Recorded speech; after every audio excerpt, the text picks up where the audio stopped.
آج سے نداؤں کا سلسلہ شروع ہو گیا ہے کوئی مانگنے والا کہ اس کی مرادیں پوری کی جائیں، ہے کوئی مغفرت کا سوالی اس کا سوال پورا کیا جائے. ہم جیسے گناہ گاروں کی تو بن آئی ہے نا، نفل کا ثواب فرض کے برابر، فرض کا ثواب 70 گنا، ہر سجدے پر 1500 نیکیاں، ہر سجدے پر سرخ یاقوت کا گھر جنت میں دیا جائے گا. روزہ دار کا سونا عبادت، اس کی سانس، اس کی جو منہ سے بو آئے گی افطار سے پہلے وہ مشک سے بڑھ کر ہے. اور افطار کے وقت روزانہ 10 لاکھ گناہ گاروں کی بخشش، یعنی ہر لمحہ ہی برکت بھرا ہے، ہر لمحہ ہی رحمت بھرا ہے.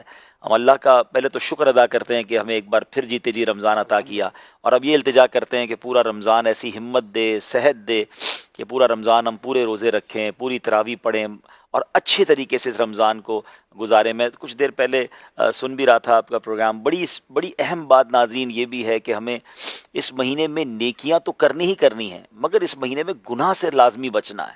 یہ بات بہت ضروری ہے سمجھنا کہ جب کسی چیز کی قدر و منزلت زیادہ ہوتی ہے نا، تو پھر اس کی جس کو کہتے ہیں نا کہ ناقدری بھی وہ بڑی خطرناک مانی جاتی ہے. مثال کے طور پہ اب کوئی شخص روڈ پہ گناہ کرے، گناہ تو گناہ ہے، مگر مسجد کے اندر آ کر کوئی گالی گلوچ کرے یا گناہ کرے تو لوگ کیا کہتے ہیں، یار مسجد میں.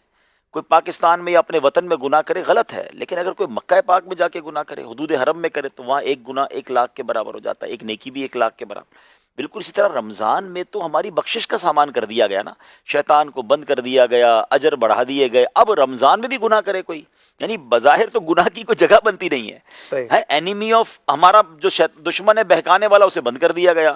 ہر بندہ عبادت کر رہا ہے اور ایسے ماحول میں بھی تم گناہ کر رہے ہو. اب پھر پنشمنٹ بھی بہت زیادہ ہے. روایتوں میں آتا ہے جو ماہ رمضان میں ایک گناہ کرے اس کے 1 سال کے اعمال برباد کر دیے جائیں گے.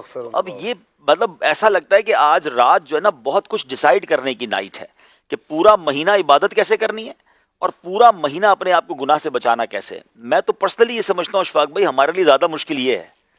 نیکیاں کرنا تو سب کر رہے ہوتے ہیں نا، کچھ ہو جاتی ہیں. گناہ سے بچنا جو ہے نا یہ زیادہ ڈیفیکلٹ ہے اس مہینے میں، کیونکہ جن کی عادتیں بنی ہوئی ہیں، جو روز جھوٹ بول رہا ہے، جو روز لڑائی کر رہا ہے، جو روز معاذ اللہ بد نگاہی کر رہا ہے، موبائل فون تو بند نہیں ہو گیا نا ہمارا ہے. تو اب یہ چیزوں کو کس طرح کنٹرول کرنا ہے.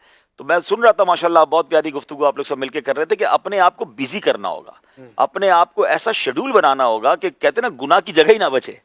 بری دوستوں سے بچنا ہوگا، بری صحبتوں سے بچنا ہوگا. تو بس اللہ سے یہی دعا ہے کہ یہ رمضان پورا گناہوں سے پاک گزرے اور ایسا گزرے کہ گناہوں کی عادتیں ہی ختم ہو.